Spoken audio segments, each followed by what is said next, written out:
ওনারা আমাদের seasonal worker, non seasonal worker, বিভিন্ন ওয়ার্কারকে নেবেন। আশা করি আমরা লিগ্যাল ওয়েতে মাইগ্রেশন অনেক বাড়াতে পারবো। জর্ডন কমিটেড, যারা নারী শ্রমিক যারা ওখানে আছে, অবৈধভাবে আছে, তাদের প্রত্যেককে বৈধ করা হবে। আমাদের এই অন্তর্বর্তীকালীন সরকার আসার পর আমরা 6টা MOU সাইন করেছি, সমঝোতা স্মারক ট্রাইব্যুনাল চুক্তি।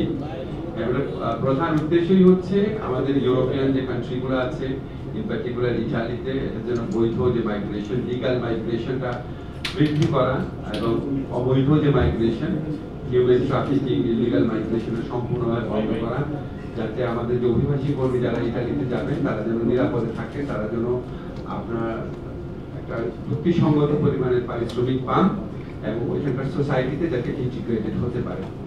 তো আমরা আজকে যে MOU সাইন করেছিলাম কতগুলো খুব পজিটিভ দিক আছে।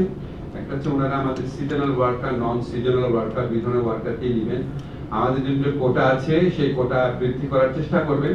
আমাদের বৈধ যাওয়ার পথ খুলে গেলে আমি ওনাদেরকে বুঝিয়েছি যে আমাদের জন্য যত বেশি বৈধভাবে শ্রমিক নিবে তত অন্যভাবে যাওয়ার পথটা মানে আগ্রহটা মানুষের কমে যাবে। ওনাদের আমার খুবই আন্তরিক মনে হয়েছে এবং আমার মনে হয়েছে যে আমাদের 6th MOU, আশা করি আমরা ইউরোপে আমাদের পর্তুগালের সাথে MOU হয়েছে, আপনারা জানেন, আমাদের অস্ট্রিয়ার সাথে হয়েছে এরকম। এটা 6th MOU ছিল। আমরা সার্বিয়াতে লোক পাঠানো আরও বাড়ার কথা চিন্তা করছি, এমনকি এটা এখনও খুব প্রাইমারি স্টেজে আছে। আমরা গায়ানার থেকেও একটা অফার পেয়েছি। তো আশা করি আমরা লিগ্যাল ওয়েতে মাইগ্রেশন অনেক বাড়াতে পারবো। আমি এর পাশাপাশি আমাদের কাউন্সিল অফ অ্যাডভাইজার্স মিটিং আছে, চলে যাব। একটা খবর শুধু আপনাদের দিয়ে আসি, আমি সৌদি আরবে গিয়েছিলাম, গতকাল এসেছি। সেখানে একটা কনফারেন্সে প্যানেল ডিসকাশন ছিলাম বাংলাদেশি অভিবাসী শ্রমিকদের মধ্যপ্রাচ্যে, তাদের বিষয়ে কথা বলেছি। এরপর সৌদি মন্ত্রীর সাথে আমার কথা হয়েছে। উনি আমাকে বলেছেন যে গতবার যখন গিয়েছিলাম জানুয়ারিতে, আমি ওনাকে একটা রিকোয়েস্ট করেছিলাম, উনি বলেছেন উনি রিকোয়েস্টটা রেখেছে, অলরেডি এটা ওনারা বাস্তবায়ন করা শুরু করেছে।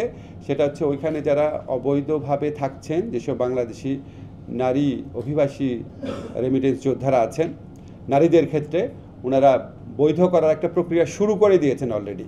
এবং ওইখানে যারা অবৈধভাবে যারা আমাদের নারী শ্রমিকরা আছেন, ওনারা ইচ্ছা করলে এই সুযোগটা নিতে পারেন।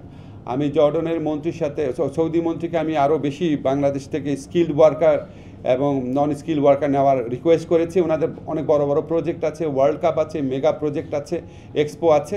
তো উনি কথা দিয়েছেন ওনারা সর্বোচ্চ চেষ্টা করবেন। বান্ডেল থাকলে প্রতি সেনমানিতে টাকা বাঁচবে। বিকাশ সেনমানি বান্ডেল কিনে জিতুন প্রতি লেনদেনে। আর জর্ডনের মন্ত্রীর সাথে কথা বলেছি, দুইটা স্পেসিফিক রিকোয়েস্ট ছিল। আমাদের যারা পুরুষ কর্মী আছে তাদের জন্য সংখ্যা আরও বাড়ানো হয়, পুরুষ কর্মী ওখানে খুব কম যায়। ওনারা বলেছে অবশ্যই এটা দেখবে। আর একটা জিনিস বলেছি, ওইখানে আমাদের যারা নারী শ্রমিক আছে মূলত গার্মেন্টস সেক্টরে, ওনারা কেউ কেউ ওখানে গিয়ে এক জায়গা থেকে আরেক জায়গায় ট্রান্সফার হয়ে যান। তো ট্রান্সফার হওয়ার পর ওই বৈধকরণটা হয় না, তো ওইটার জন্য তাদের সমস্যা হয়। তো উনি একদম বলেছেন যে উনি জর্ডন কমিটেড, যারা নারী শ্রমিক যারা ওখানে আছে, অবৈধভাবে আছে, তাদের প্রত্যেককে বৈধ করা হবে।